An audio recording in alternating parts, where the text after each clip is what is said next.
નૈમિષારણ્ય ધામની પાવન ભૂમિ, જ્યાં પુરાણોનું લેખન અને પઠન શ્રી વેદવ્યાસજી દ્વારા કરવામાં આવ્યું. સત્યનારાયણની કથા પણ પ્રથમ ત્યાં જ વંચાવવામાં આવી.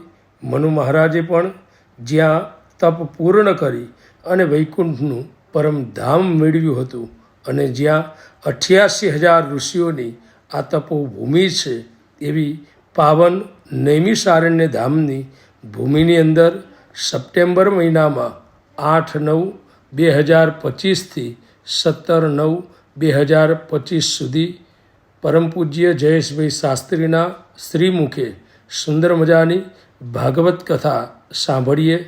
અમદાવાદથી આવવા જવા રહેવા ભોજન સાથે ઉત્તમ વ્યવસ્થા સાથે કથાનો આનંદ માણીએ.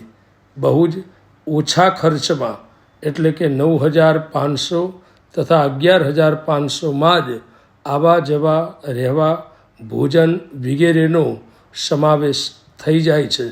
આ સુંદર મજાના આયોજનમાં જૂજ સભ્યો જ બાકી છે. માટે સાથે મળી ધર્મ ભક્તિ યાત્રા સંઘમાં જોડાઈ અને પુણ્યનો લાભ લઈએ. જય શ્રી કૃષ્ણ, જય સિયારામ.